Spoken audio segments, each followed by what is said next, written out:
Good morning. Welcome to Studio One. Nice to have you along. We join you from our studio located on the campus of the University of North Dakota. I'm your host, Tom Buehring. Up ahead in this half hour, we'll discuss the popular debate on animal research with UND Biomedical Research Director Dr. Kaplan. We'll also learn about post-pageant life for the 49 women that leave Atlantic City without the Miss America crown. Miss North Dakota's Susan Jacobson joins us. And in our Open Door segment, we'll take a look at country music legend Willie Nelson. But first this morning, let's go to the news desk with Amy Bremser. Amy? Thanks, Tom, and good morning, everyone. President Bush is out of Colombia with promises to meet with South American leaders later for more work against drugs. Bush and the presidents of Bolivia, Colombia, and Peru have promised another meeting in 6 months to review progress in the drug war and are calling for a 1991 World Conference to address the problem. South Africa's president is the object of scorn by many whites. Some 40,000 whites demonstrated yesterday in Pretoria against President F.W. de Klerk and his policy to share power with blacks. The University of North Dakota School of Medicine may lose its accreditation status. The School of Medicine's Strategic Planning Committee says if alternative funding is not found, it won't be able to pay for programs needed for its accreditation status. A report was sent to the State Board of Higher Education in response to a $7.6 million cut over the next 3 years. The cut is the result of a referral of state sale and income tax increases last year. Higher education is not a popular subject in North Dakota. State Senator Harvey Talixon says there seems to be animosity towards higher education in rural areas. Talixon says North Dakota colleges and universities are further removed from the people, and people, therefore, are more critical of higher education. On Monday, Talixon dropped his effort to put a 1-cent sales tax increase on the June ballot to fund education at all levels. UND aviation students have an advantage over other aviation programs. They can experience high flight without leaving the ground, and Kieran reports it's an important part of their education. Flying into the atmosphere can be a real experience. It can also be deadly. That's why the Air Force trains all its pilots in the hazards of oxygen shortage and why UND has its altitude chamber. But Director of Aerospace Physiology, David Blumpkin, says the movie An Officer and a Gentleman went a little far in what really goes on inside the chamber. Its main purpose, Blumpkin says, is to help train pilots. The advantage is that it gives the civilian pilot training program an opportunity to take part in a part of aviation training that's only available in the military, and that is training a pilot on the effects of flight on the body. The altitude chamber helps pilots recognize symptoms of hypoxia before they encounter them in a plane.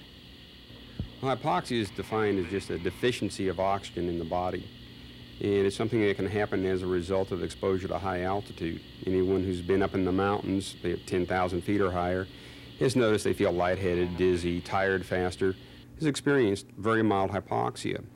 Safety is enhanced when pilots are trained to understand the physical and mental hazards of flight. They learn to respond quickly and, Blumpkin says, accurately to extreme high altitude. Well, the safety aspect is that if it ever happens in an airplane, they know what's happening. They've experienced it before in a safe environment. They know what it is, and they know how to react. So they've been taught how to take the proper corrective procedures. UND's altitude chamber, which has been in operation since October, is the only one located in a civilian community and used for aviation training. This goes to show that once again, UND's aerospace program is a step above the rest. I'm Ann Kurian for Studio One News. The UND men's and women's swim teams will try to keep their hold on their North Central Conference titles this weekend. The Sioux host the conference meet at the Hislop Swimming Pool. The 4th-ranked Sioux women will be shooting for their 9th consecutive conference title, while the 5th-ranked men are looking for their 5th straight conference title. Both teams should dominate the meet. The men have the fastest qualifying time in each event, while the women have 5 of the top 6 swimmers. And that's all for Studio One News. Tom? Okay, thank you, Amy. First thing in the morning, most of us want to know what the weather will be like. Have you heard about the latest craze of 1-900 numbers? There's now a 24-hour weather phone service. You guessed it, 1-900-WEATHER. It provides you with up-to-the-minute weather information and 3-day forecasts for more than 600 locations worldwide. The top 2 most requested locations, first is New York, no surprise there, but the second may throw you. The second most requested location is the moon. Why? Well, American Express, who listed the number, says the purpose is to simply demonstrate the breadth of service and let people like you have a little bit of fun with it. Well, we can do better than that. We'll save you a phone call. Studio One meteorologist Bridget Mikula joins us to tell us everything we need to know about the weather. Bridget? Thanks, Tom. I don't know if I can tell you about the moon, but I sure can tell you about the nation. A frontal system which is extending from southern Texas all the way up into the Great Lake areas is bringing thunderstorms ahead of this front in Mississippi and Alabama. 2 tornadoes were reported in the states yesterday. Back behind this warm front, light snow is experiencing in the northern plains. Out on the west coast, a cold front extending from northern California all the way up into Washington is bringing with it light snow. A high-pressure system is dominating Arizona right now, bringing in clear skies to New Mexico and northern Texas. The stationary front, which moved through our area last night, is in northern Minnesota right now, bringing moderate snow to the area. 10 inches of snow was reported in Huron, South Dakota. Last night's low temperatures, the sub-zero temperatures in the northern plains all the way down through New Mexico into the 30s. Also 40s out into California, and on the East Coast, 70s and 60s. Current conditions in the Grand Forks area, the temperature is 0 degrees, winds are north at 20 miles per hour, and the relative humidity is 68%. The region's temperatures, we see the sub-zero temperatures across the western part of the state, which also 10 degrees in Grand Forks. In South Dakota, 3 degrees in Rapid City, and in Sioux Falls, 15. Teens all the way down into the 14s. I'll be back later with a look at the nation's forecast and the extended outlook for the Red River Valley area. Tom? Okay, Bridget, very good. We should probably say, too, folks, to allow yourself a little bit extra time this morning because the roads are really slick. We also want to keep you informed of events in the surrounding areas that you may be traveling to and may be of interest. In St. Cloud, Minnesota, a one-performance-only show stars Olympic and world champion skaters Scott Hamilton, Rosalind Sumners, and Brian Orser. Stars on Ice performs at the National Hockey Center in St. Cloud Thursday, February 22nd at 7:30 p.m.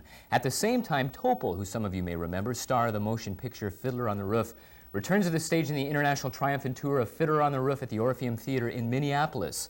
The 8 performances run from Tuesday the 20th to Sunday the 25th. For more information on either of these events, you can contact Ticketmaster in Minneapolis. It's 8 minutes past the hour. When we return, animals as laboratory experiments with researcher Dr. Cap Lee.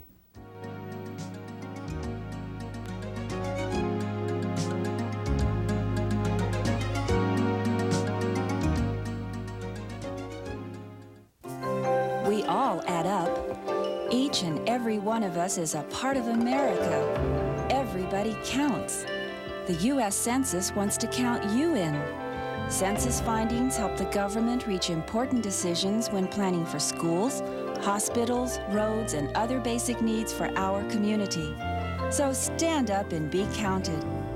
Because any way we add it, it makes good sense to answer the census.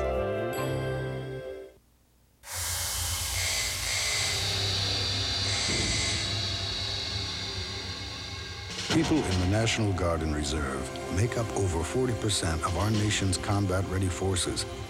It's a job that requires them to face some very big challenges. So please, don't make their biggest challenge asking you for time off to do their training. Mr. Aldridge, you, got a minute? Be a hero. Give your employees the freedom to protect ours. Welcome back to Studio One. In a world where high-tech advancement never stops, research is crucial. Research in the medical field has brought miracle vaccines that have cured many diseases. Our first guest is currently working on animal research projects underway at the University of North Dakota. Dr. Cap Lee is part of a team that has been awarded nearly $300,000 in National Health Service grants to conduct research that can affect the well-being of millions. We welcome to Studio One UND's Director of Biomedical Research, Dr. Cap Lee. Dr. Lee, thanks for coming on. Thank you for inviting me. Give us a good idea, Cap, as to the type of medical research you're doing here at this lab and the animals you use. We primarily use rodents, and what they mean by rodent is rat and mice and hamsters, guinea pigs, and rabbits. Research we do primarily nutritional related research and the cancer and exercise physiology. Now, in laboratories across the country, you're producing some wonderful medical advances. At the same time, it's producing a bit of controversy and a bit of protest and opposition. In some cases, as much as bomb threats and break-ins to laboratories. But you, on the other hand, take the stance that this is good to some extent. It reinforces the well-being of your research. You are quite right. There's all, two sides of it in this one. So one, in medical scientists concerns, we do what we think the best for the well-being of human being. And on the other hand, humane groups, they do what they think is best for the animal welfare.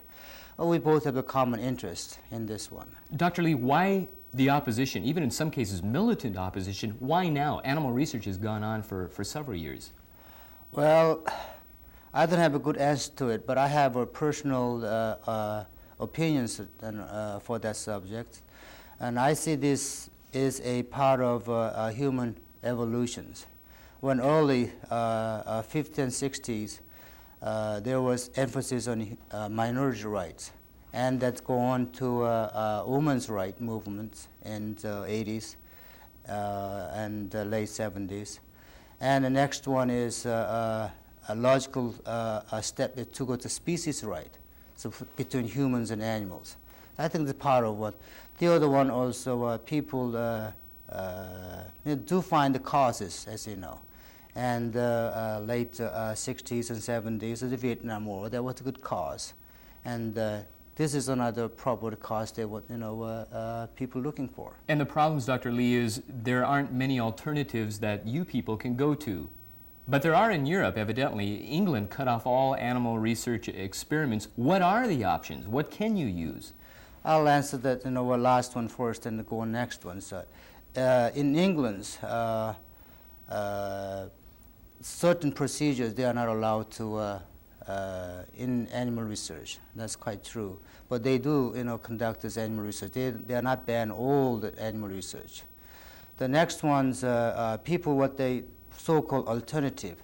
In my opinion, there's no alternative. Those are computer models and tissue culture is a supplement to the animal research, mainly because computer is good as much as you put the data in. They are not really thinking by themselves. And animals are living creatures. Therefore, they have a homeostasis. Many other things is life, for example. Many other things the computer do not have. Therefore, to me, rather than using alternative, that's supplements. Well, you mentioned that what other alternative? I do not see any good alternative at this moment, but we are striving for that one. If there's an alternative, we would love to have that one. Mm-hmm. So we do not use that one. Cap, thanks for coming on. It's going to be interesting to chart the progress of this in the next decade, okay. how it goes. Okay, thank you very much for having me over. You bet. Director of UND's Biomedical Research, Dr. Cap.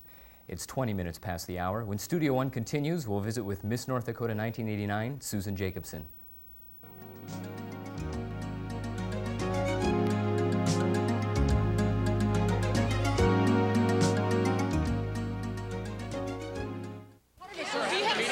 Some people say the press goes too far sometimes. Sorry, I don't think it's appropriate to comment at this time. Had they stopped here, you may never have known about Watergate. No comment. Please, no comment. Or here, you may never have known if an issue concerned you. The committee approved all. Now you say the committee was involved, sir? No. To protect your right to be informed. I have nothing more to say. How far should the press go? To learn more about the free press, contact the First Amendment Center.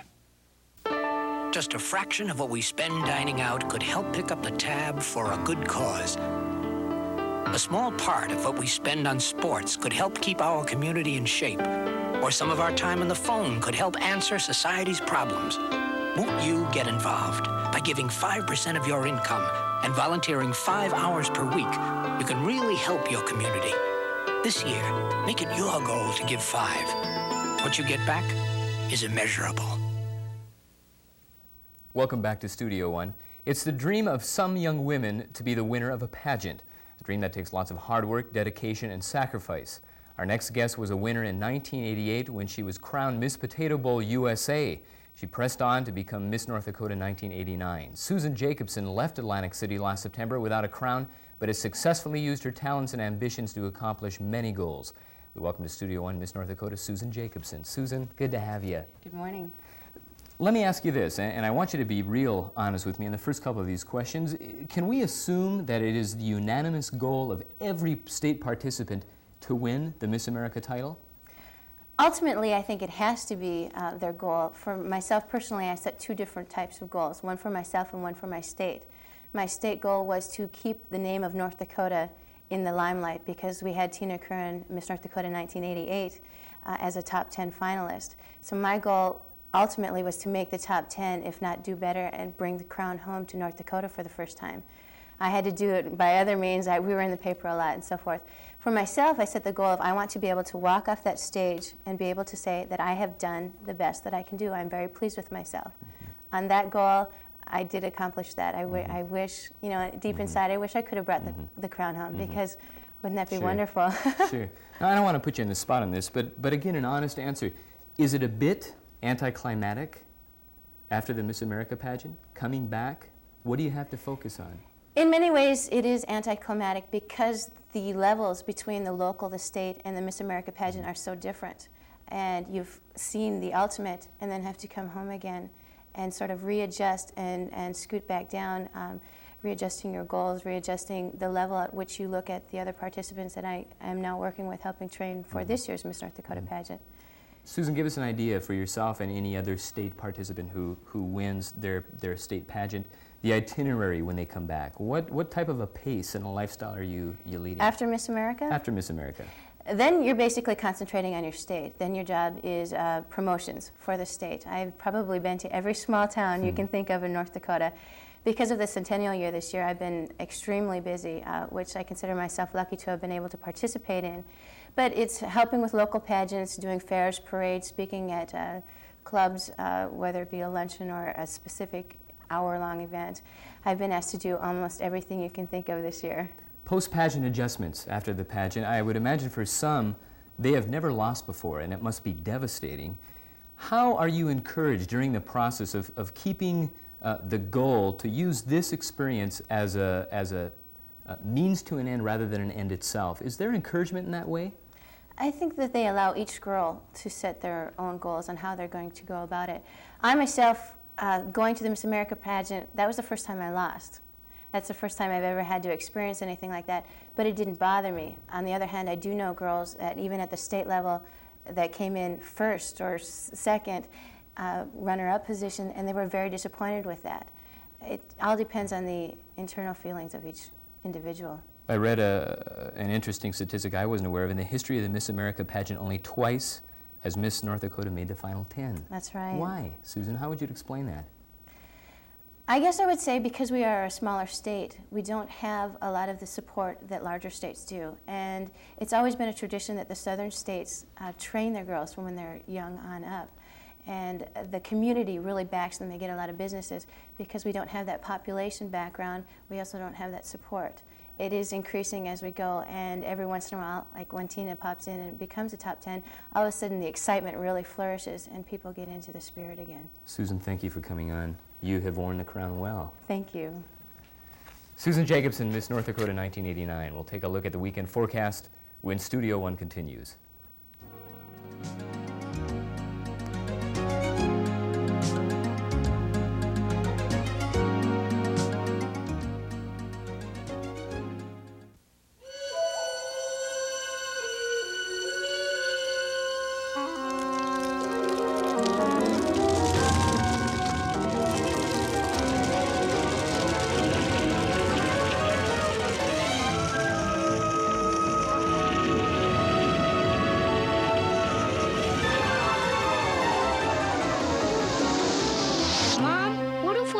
Come from?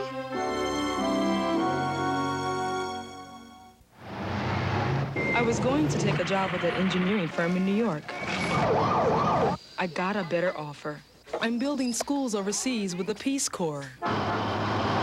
The pace is a little slower than New York, but here I'm getting grassroots experience I couldn't get anywhere else. The way I look at it, the world can wait 2 years for another 40-story smoked glass high-rise. Peace Corps, the toughest job you'll ever love. Let's keep both campuses and fans happy with a peek at the USA Today CNN Division I college basketball polls. Going into play this weekend in women's basketball, undefeated Louisiana Tech tops the list at number 1. Nevada, Las Vegas is number 2. Stanford, number 3. Tennessee, number 4. And Texas is rated 5th. In men's basketball, the top 5 go in this order: Kansas, Georgetown, Syracuse, Missouri, and Duke. Turning our attention to the weekend forecast, here's Studio One meteorologist Bridget Mikula. Bridget?